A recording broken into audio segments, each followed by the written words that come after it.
There's a new transfer portal target that has emerged for Duke basketball. I think this could be a pretty good fit when you look at next year's squad.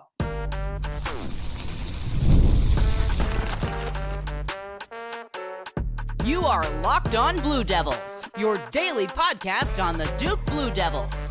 Part of the Locked On Podcast Network, your team every day.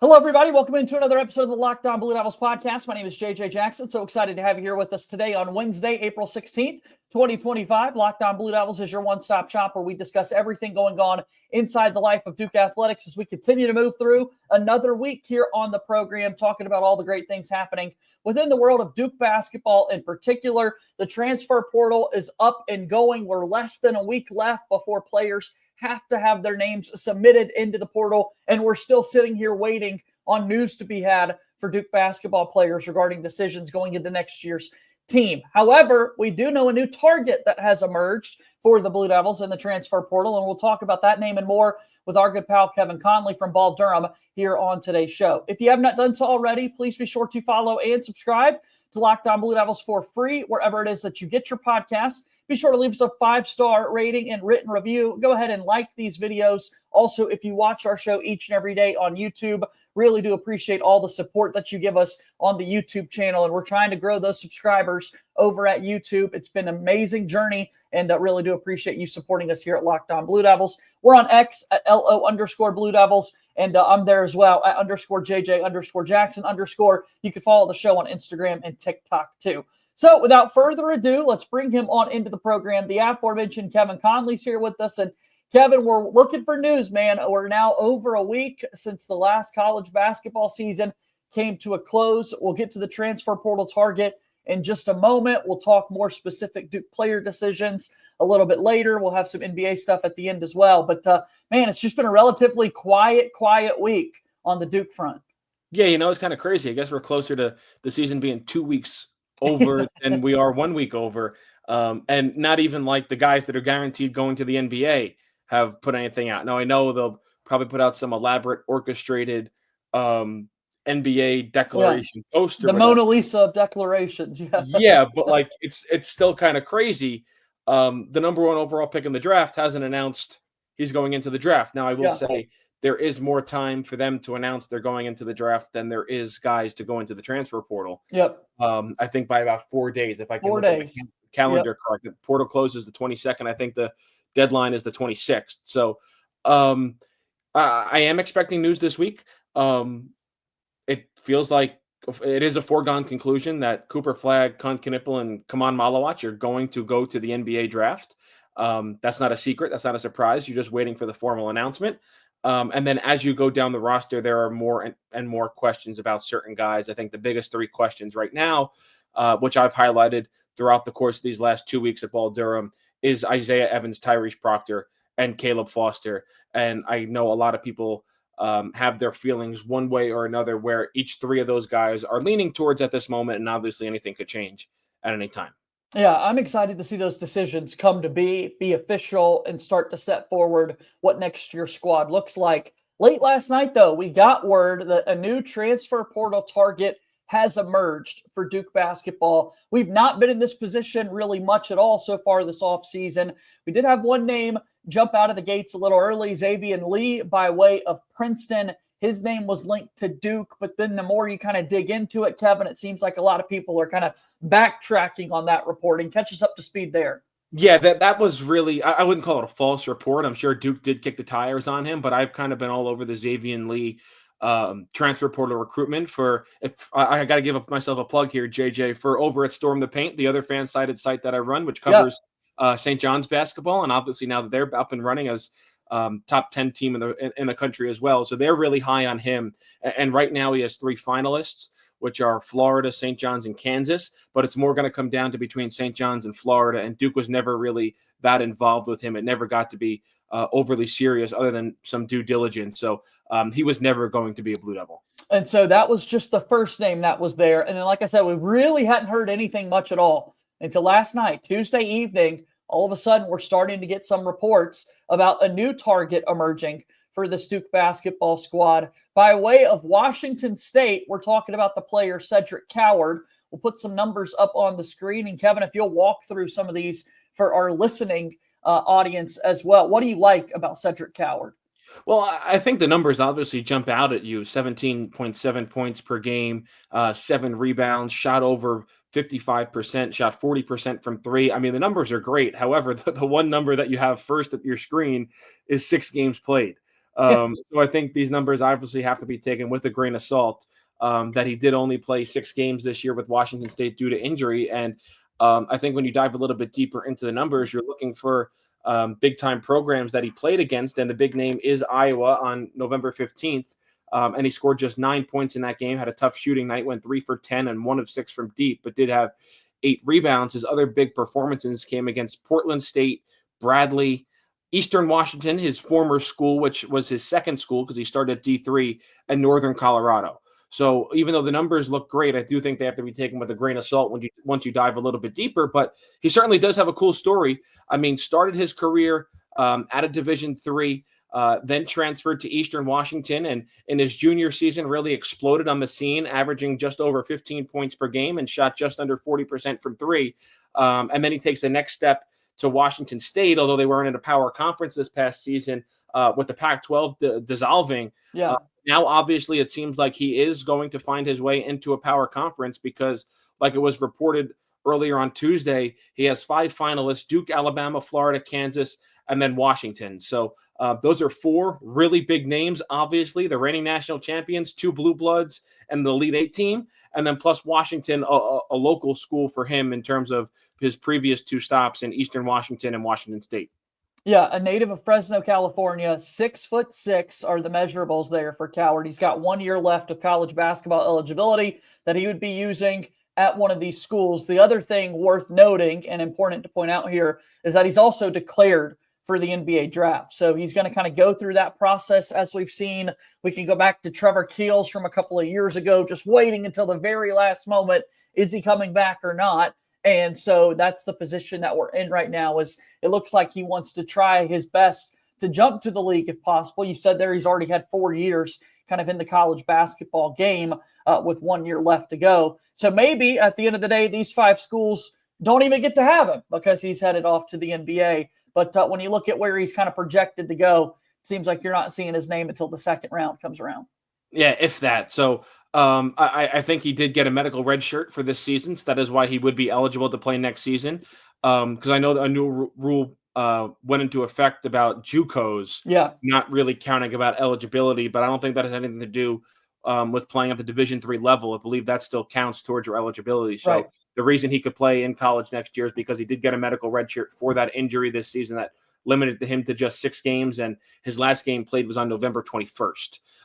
So I honestly, I do expect him to come back to college. I don't expect him to stay in the NBA draft, primarily because he is unproven against really good talent. So I think one of these 5 schools that are in his finalist will, in fact, get him next season on their roster. We'll see if it's Duke. We'll see what school kind of earns his services moving forward. But Cedric Coward, the new name for you to be aware of with Duke basketball. All right, we'll continue our conversation with Kevin Connelly after we take our first break here on today's show. Locked On Blue Devils here today is brought to you by our friends over at FanDuel. The NBA playoffs are here, and FanDuel is giving new customers an incredible way to get in on the action. We've got the play-in games right now, playoffs starting this weekend, and right now, when you join FanDuel and place your first $5 bet, you'll get $250 in bonus bets if your bet wins. I love how FanDuel makes betting so easy, whether it's picking my favorite team or diving into those player props. From 3-pointers to steals to assists, FanDuel has so many ways to bet on your favorite player props. Don't miss out. Head to FanDuel.com and claim your $250 in bonus bets today. FanDuel is a proud sponsor of Locked On Blue Devils. All right, Kevin Connelly's here with us. We're talking about the possible target for the Blue Devils out of the transfer portal and Cedric Coward. So here's the question, Kevin. If this guy comes along at 6'6", and kind of leaving out some major decisions there with this Duke basketball team that are set to come, and that will be important, however, what type of player does it feel like he'll be fitting? You know, because we see guys, what they're able to do. Sion James at Tulane was not Sion James for Duke basketball. Malik Brown for Syracuse was not what he ended up being so much in terms of a role for Duke and that sort of thing. What are you kind of envisioning here? Well, I think it's almost a Sion James-like player. Now, he doesn't have the weight, at least not listed like a Sion James, but they were both 6'6". They're both over 200 pounds. They both play the guard position. They both, at least their stats show coming into their final year of eligibility, shoot it well from three-point range. I mean, Sion James shot it at 38% in his final year at Tulane. So I think you're looking, if Cedric Coward does come back to college and does go to Duke, if that pursuit goes that far, I think you're looking at like a Sion James type role for him. And I think that's one of the reasons why this Duke team was so good this past season, was everyone bought into its role. Sion James wasn't trying to be a 25-point game, points per game player. He knew there were guys like Con Knippel and Cooper Flagg who were going to do that for this team. So your hope is that Cedric Coward, if he does end up at Duke, which I don't necessarily know if they are the favorite right now, or if they're even that big of a contender outside of being in his finalist for his next destination, you hope that he is knowing and willing to take that role. And because let's be honest, it's the Duke team coming in next year that's going to have Cameron Boozer, who in all likelihood is going to be their leading scorer, is going to have Nicholas Hemenia, who at least right now you're hearing some type of buzz from him that you kind of got from Con Knippel a year ago. And I'm not trying to compare him and Con Knippel on the impact that they're going to have, but that's kind of the buzz you're hearing. And I'm not saying that Cameron Boozer is going to fill Cooper Flagg's shoes either, but it seems like at least those two freshmen, and who knows what happens with Nate Ament. I know that Duke is right now trending and the favorite to land him. Feels like those two, maybe three players are going to be your leading scorers. And who knows what happens with guys who have to come back, and you need guys to fill roles. And Jon Scheyer did a masterful job at formulating a roster this past season for guys who are willing to accept maybe lesser roles than they could have gotten elsewhere. And it resulted in a Final Four berth. And it should have gone further, if we're being honest. So I think that's the same thing he's trying to emulate this year. And let's be honest, it's very tough to do that 2 years in a row, to find those guys who are willing to buy in and take lesser roles to be a contributor for the overall betterment of the team. But at least you could show them something now. That's what excites me so much, and why I think this fit is a great one if we are to land his services and to get his final year of college basketball eligibility. Because now, and this can change so much even over the next few weeks when we see Sion James go through the draft process, his name is kind of moving up the draft boards a little bit. If he makes himself an NBA draft pick and goes on to the next level and has just a little bit of success, look at what Duke's going to be able to point to in terms of a guy who wasn't a part of their program from the grassroots level all the way up the freshman year on, but was able to come in one final year, found a role, excelled at it, and it paid off with what he was able to, the opportunities he was able to gain and that sort of thing, right? Like, I love that Sion James, one, just the guy he is, the person he is, the type of player he is. Now he's almost a poster child for what Duke's going to be able to promote.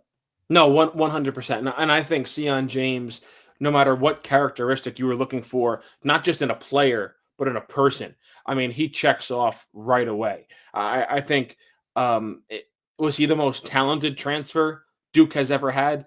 No, but I think he is certainly, when lists come out of the best transfers Duke has ever had, he should definitely be on that, just because of the role he filled, what he was able to do, how he was able to be a leader after only being in the program for a couple of months. I think you said it perfect. Poster child is the right word when you're looking for a player to come in and fill a role. What Sion James did is exactly what Jon Scheyer should be offering these type of recruits. Sound off in the comments who's that kind of best portal player or transfer guy that Duke has had over the years. I think that'd be a fun discussion for us to have one of these days during the offseason. I feel like the one that has to stick out right now is Seth Curry. Yeah. That's a good one. He was a transfer that came into Duke. And you remember, I mean, there's others, at least in recent, like a Rodney Hood. Rodney Hood, yeah. But because remember, all those other guys, they had to sit out a year. Mm-hmm. Like, there wasn't that immediate transfer eligibility like there is now, and how it's almost free agency. So transfers obviously weren't as prevalent years ago. And even, say, when Mike Krzyzewski first started, they were non-existent. I think, at least off the top of my head, unless I'm missing someone glaring, I think right now Seth Curry has to be at the top of that list. I'd put him and Rodney Hood up there for sure in that regard. I just like that we've now got this kind of role that Sion James has created that you could sell to recruits, right? I mean, you look at what Duke has done over the last few seasons. How about Theo John making way for Ryan Young? Ryan Young kind of making way for someone on the interior and Malik Brown to make an impact for this Duke team. When you're able to point to guys that have had success, really enjoyed their experience playing for Duke, that's so big, and that sort of thing. I think it's awesome. So, yeah, any final thoughts there? One thing, it feels like Jon Scheyer and his recruitment, both high school and transfer portal strategy, is the freshmen are still going to be the stars. Yeah. Like, they are still going to be at the forefront of Duke basketball. But the transfers are almost going to be the glue. And the returners are going to be the glue, like a Tyrese Proctor. Throughout this season, yes, it ended poorly against Houston, but him and Sion James and Malik Brown, they were the glue, while Flagg, Knipple, Malawach were the stars. And you wonder when you try to pan out this roster for next season, it's like, as I just mentioned earlier, like the freshmen all are poised to be the stars. And then a guy like Pat Gongba, who's probably going to be your starting center, feels like he's not going to get a lot of headlines, and he's not going to be the focal point of team scouting reports, but he's going to be a major part of the team and kind of being the glue. I think obviously the big discussion that would have to happen if Isaiah Evans returns is he's poised to be a star. He's more star than glue, in my mind. And not to get in going down the list of guys who could return and what they're going to do and what their role would be, but you have to be sold on your role. And Sion James said it towards the end of the season in the NCAA tournament when somebody asked him about coming to Duke and coming in with this star power that was already on the team. And he said he didn't want any promises, and I'm paraphrasing here, he didn't want any promises from Jon Scheyer that he was going to start, that he was going to get X amount of minutes, that he was going to get X amount of shots. He just said he wanted a shot. Yeah. He wanted a shot to compete and go in and earn himself a role. And he did exactly that throughout the season. So that's the type of player and mentality you're looking for going into next season and in this offseason and trying to get transfers into Duke. And he wanted to win. And boy, did Duke win. Did they have a great year? 35-4, ACC champs, ACC tournament champs, and on the way to the Final Four. So now we just wait. We wait for these draft declarations to become official. We see what Isaiah Evans is going to do. I don't know. I don't have the best of feelings right now that that's going to go in Duke's favor, but man, I hope I'm totally wrong. I want this to become official at this point. Feels like we're trending in a better spot with Caleb Foster. And then, what happens with Nate Ament? That's kind of the big question looming in that recruitment. Yeah, and I don't want to put percentages on it, but I guess I'll just kind of say the way I'm feeling. Feeling very good that Nate Ament becomes the Blue Devil. Feeling good that Caleb Foster comes back for another season. Feeling not great about Tyrese Proctor coming back to Duke. And when I say that, going to the NBA draft, starting not a going pro into career, the transfer portal. And right now, if I had to, and I'll do Isaiah Evans a little bit differently, and I'll do him in orders of what I think is most likely to happen compared to least likely. Right now, I would say the portal's most likely. I would put returning to Duke right behind that, and I think a distant third is the NBA draft. Yeah, feels like he is trying to make his way back into the college game for this upcoming season. So big questions have to be answered for the Duke basketball team going into the new year, but we know Jon Scheyer and company are going to be ready for it. All right, we'll take one more break here on the show, and then on the other side, we'll start to wrap things up here on Locked On Blue Devils.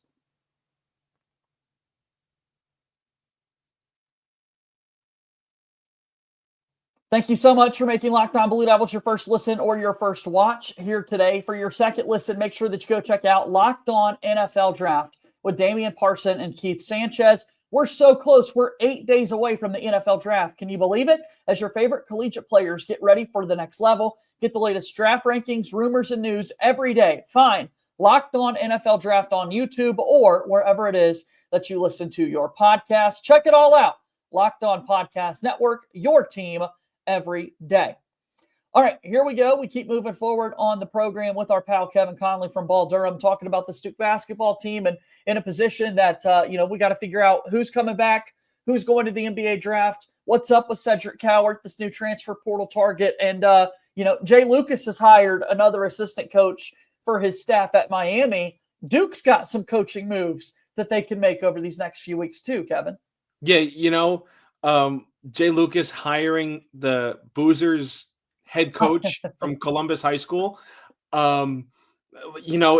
If that had happened earlier, I guess when he got hired, and I know there have been rumors that it was going to happen. Yeah. I think Duke fans could have been a little uneasy, but it doesn't seem like anything's going to change there. The Hoosiers are coming to Duke. They're not going to flip to Miami, but that's just kind of funny how that happened. And I will say it feels like Jay Lucas is building a really good roster over there, at least in terms of talent with Miami and the ACC in general. Feels like they are getting a lot of high-profile transfers after what was a miserable season for the conference. So hopefully that translates to better non-conference results for the league next season. But Duke right now, kind of crazy. All quiet. All quiet. At least for now. Let's see how that changes at all. All right, I do want to wrap up today's show now that we've been talking about Duke and kind of the brotherhood connection there. We've been talking all week about the playoffs getting started. Of course, FanDuel is the best place for you to go and get involved on all that action there. The Blue Devils are well represented per usual. As I kind of run through this, they've got 2 head coaches in the playoffs when you look at Quinn Snyder of the Atlanta Hawks and then J.J. Redick with the L.A. Lakers. Gary Trent Jr. making the playoffs with the Bucks. You've got Wendell Carter Jr. and Paolo Banchero with the Magic in the play-in. Jalen Johnson with the Hawks in the play-in, although Jalen Johnson is hurt and will not be playing. And then Kyrie Irving, Derek Lively are in the play-in with the Dallas Mavericks. Kyrie is unfortunately hurt and lost for the year. You've got Luke Kennard and Marvin Bagley III there with the Grizzlies. And then Jayson Tatum, reigning NBA champion, trying to go and find himself his 2nd ring. A lot of guys that are going to be playing playoff basketball over these next few weeks. Yeah, and shout out to Paolo and Wendell, going to punch their ticket to the playoffs with a win over the Hawks in the play-in round. I think if you have to look at the thing as a whole, I guess, and I'm not speaking for Duke fans' NBA loyalties, wherever they might be, right, but I think the best option for Duke in terms of being on that stage again in the NBA Finals would be one of the best NBA Finals you could possibly have in Celtics-Lakers. Yeah. Like you get Jayson Tatum with the Boston Celtics trying to go for back-to-back, and then you get J.J. Redick, who you could argue maybe the best Duke basketball player of all time, and his first year as a head coach, carrying a historic Los Angeles Lakers to the NBA Finals. I think that'd be a really cool Duke story to follow throughout the postseason. I'll say it. That's the story I'm rooting for at this point. You know, a first-year head coach going to the NBA Finals. That's J.J. Redick of all people. That's got this great personality and basketball mind, trying to put together LeBron James and Luka Doncic to make it all work together. Like, that's incredible, man. Yeah, and you look at with JJ, and I think it's a little bit of a sad story too, and what everything he's had to experience this year, and the house that he and his family had been subletting or renting, moving out to Los Angeles, burning down in the LA wildfires. And then on a professional note and a basketball note, having to navigate maybe the biggest trade of all time in NBA history with Anthony Davis being traded for Luka Doncic. I think it was right before the All-Star break sometime in February. So it's been a long year for J.J. Redick.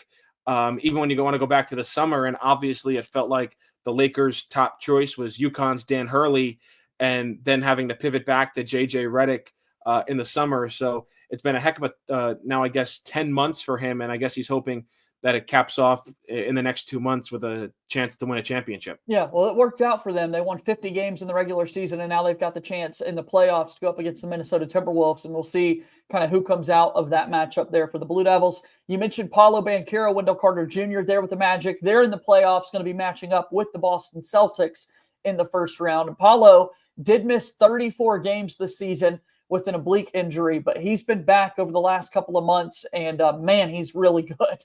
And not surprising many Duke fans out there, but if he's so young, about to get a new payday coming off his rookie deal here soon, it's been fun to watch him. And he gets to match up with Jayson Tatum in the first round, go against the defending champ. So I don't want to say it's going to be a fun series to watch, because I think it could be over pretty quickly, but at least it's going to be fun to keep tabs on Paolo and JT in that first round matchup. Going to be fun for sure, and excited to see how all of the playoffs unfold. Excited to see all the Duke news come together over these next couple of days. And Kevin, I know that you'll be on top of all of it over there at Ball Durham. Tell us a little bit about your work. Yeah, we got everything you could possibly want on this Duke basketball offseason. Like I said, expecting a lot of news to come within the next 7 days in terms of how this roster could potentially look going into next season. So you can follow it all over at balldurham.com. We got tons of content up there every single day, and we will throughout the rest of this offseason and into the summer. Great to see you, Kevin. Thanks for taking time today. Thanks, JJ. Appreciate it as always. All right, that's Kevin Connelly joining us here on today's episode of Locked On Blue Devils, and that's going to bring our show here today to a close. Be sure to subscribe to our YouTube channel. Follow us wherever it is that you get your podcast. Subscribe there as well. If you're on the Apple Podcast platform, I would greatly appreciate a 5-star rating and written review. That'll do it. As always, go Duke. I'll talk to you again tomorrow. My name is JJ Jackson. Thank you and good day.